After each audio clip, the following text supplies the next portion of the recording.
कथेचे नाव चतुर हिराबाई. पहाट झाली, माणिक झोपेतून उठला. बाहेर पाहिले, 2 बैलांपैकी एकच बैल दिसला. माणिकने बायकोला हाक मारली.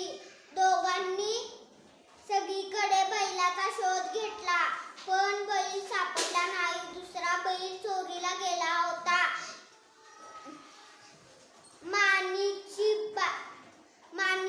माणिक व माणिकची बायको बैल बाजारात गेले.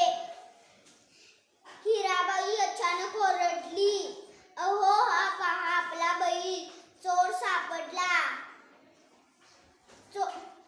न दाखवता चोर म्हणला, हा बैल माझाच आहे. बोलला, हा बैल माझाच आहे. हिराबाई चतुर होती. हिराबाईने बैलाचे डोळे हाताने बंद केले. चोराला विचारले,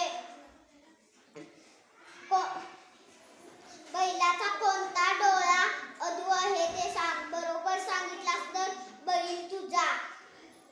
चोराने सांगितले, उजवा मग डावा असे सांगितले. हिराबाईने बैला हात बाजूला केला. बैलाचे कोणताही डोळा अधू नसे असे दिसले. लोकांनी चोराला धरले.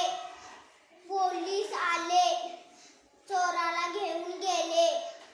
माणिक आणि हिराबाई बैलाला आनंदाने घरी घेऊन गेले.